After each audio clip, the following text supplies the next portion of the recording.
Robótica e Medicina. Oferecimento: Instituto de Cirurgia Robótica do Rio Grande do Sul. Precisão e segurança em cada cirurgia. No quadro Robótica e Medicina de hoje, descobrimos como a robótica transforma a coloproctologia, deixando as cirurgias mais precisas, seguras e com recuperação rápida.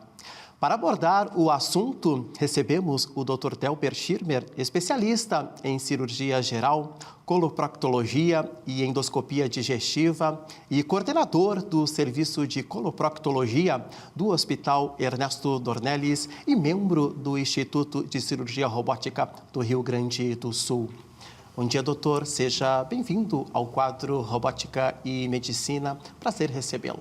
Bom dia, Paulo. Muito obrigado pelo convite. Espero ser bastante útil na distribuição da informação necessária para elucidar todas as dúvidas e atender a todos os nossos pacientes. E muito obrigado.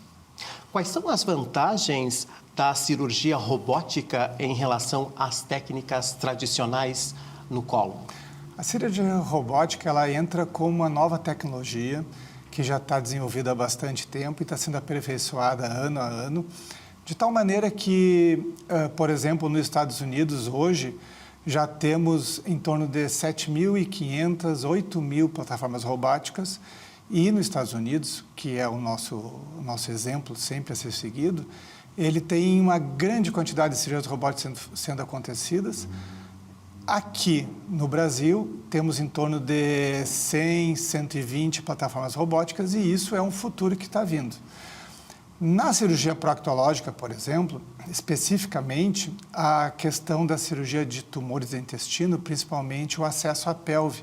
A pelve é um ambiente muito estreito, muito pequeno, em que os movimentos milimétricos do robô e associado à perfeita imagem e o conjunto de cautério, ele possibilita uma cirurgia muito mais precisa e muito mais adequada para aquele pequeno espaço da pelve bastante estreito. Além de ser útil também em diversas áreas, tipo os tumores de abdômen também, o tumor do colo e também a cirurgia do prolapso retal, que é bastante complexa de operar em virtude da grande quantidade de pontos e suturas que fazemos, e com a plataforma robótica isso vem a simplificar esse procedimento. Basicamente isso. Quais procedimentos de cólon mais se beneficiam da abordagem robótica? Então, como eu falei, a cirurgia de pelve, que são muito boas porque o robô propicia naquele pequeno espaço que temos na pelve, a habilidade, transformando os movimentos muito delicados e fazendo com que tenha muito menos trauma cirúrgico, melhorando os resultados dos pacientes. Como a cirurgia robótica influencia os resultados e a recuperação em pacientes com prolapso retal?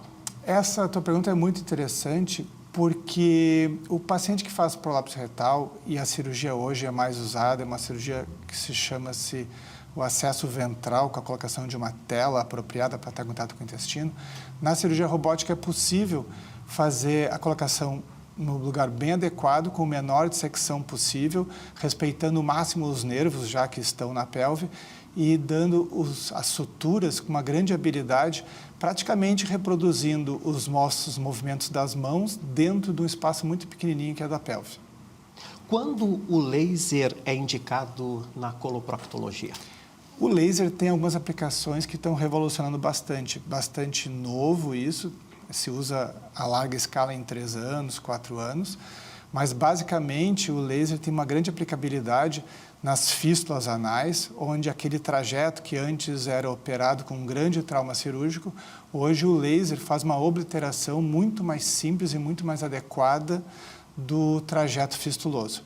Na cirurgia de hemorroida, o laser é capaz de reproduzir quase a precisão da lâmina cirúrgica, porém possibilitando uma instantânea cauterização dos vasos e diminuindo imensamente a lesão tecidual, fazendo com isso menor dor e uma melhor cicatrização. Além disso, também na fulgurização dos condilomas anais, que tem uma grande aplicabilidade, diminuindo o trauma cirúrgico e sendo mais efetivo na cauterização dos condilomas, que é uma doença que acontece bastante na nossa realidade de hoje. Como o Botox é usado no tratamento de fissuras nasais? Assim como o laser na proctologia, o Botox apareceu como uma grande novidade, que já é usada há bastante tempo. É uma tecnologia, uma medicação bastante segura, que a fissura anal ela tem uma origem justamente numa hipertonia, um trauma anal que leva à hipertonia, e essa hipertonia tem que ser controlada. Quando o paciente tem muita dor, justamente secundário a esse corte no canal do ânus, o Botox entra fazendo um relaxamento na medida exata para que haja essa cicatrização dessa fissura. E, acima de tudo, ele melhora e passa o efeito do Botox em 2, 3 meses, possibilitando que a pessoa volte completamente ao seu tônus normal. E não quer dizer que o Botox tenha algum comprometimento em qualquer tipo de continência anal enquanto tratamento. Mas ele tem a medida adequada para fazer a cicatrização de uma fissura que sempre inferniza muito a vida do paciente.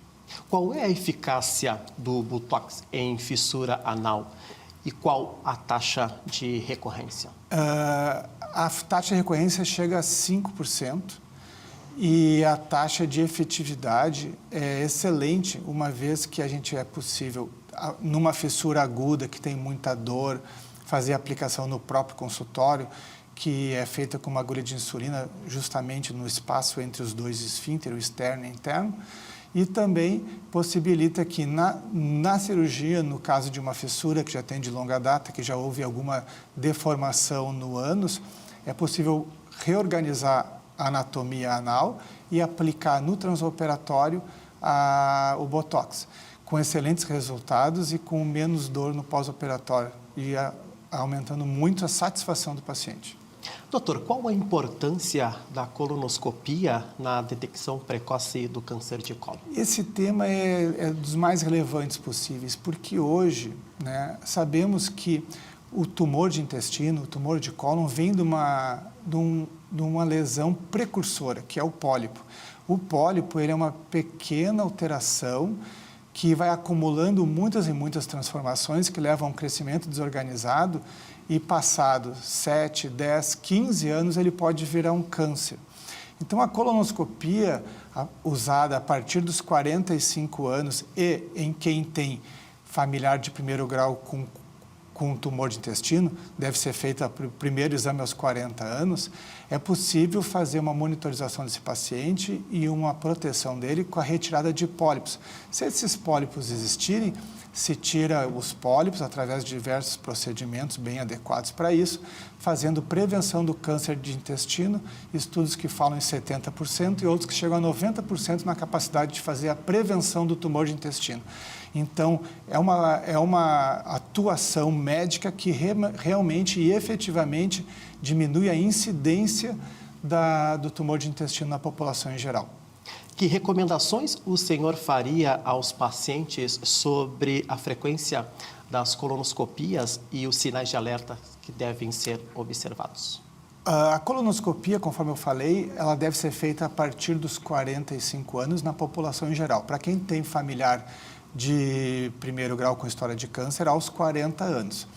E essa colonoscopia ela é repetida, esse primeiro exame é o chamado exame de base, que tem que ter toda uma qualidade, um preparo adequado, uma capacitação técnica do profissional que faz, com larga experiência, com titulação apropriada para isso, além de um preparo intestinal bom e equipamentos adequados.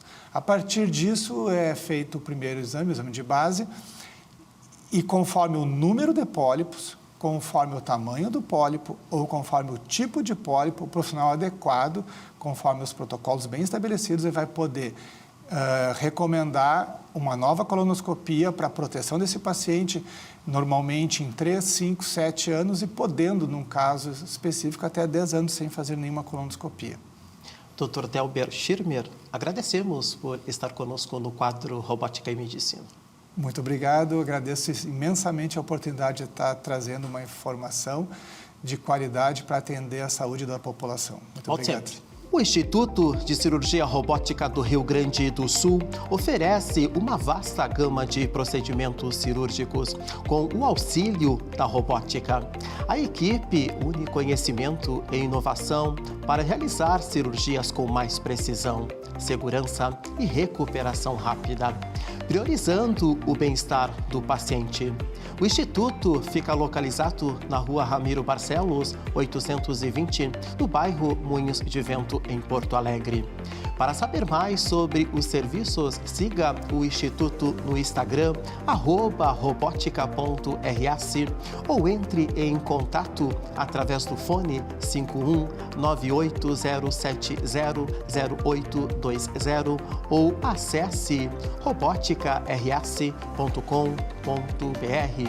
Responsável técnico, Dr. Marcos Motim, Cremers 32903. Instituto de Cirurgia Robótica do Rio Grande do Sul, onde o cuidado encontra a tecnologia e o futuro da medicina já é realidade.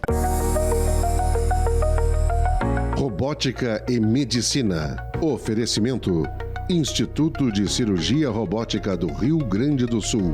Precisão e segurança em cada cirurgia.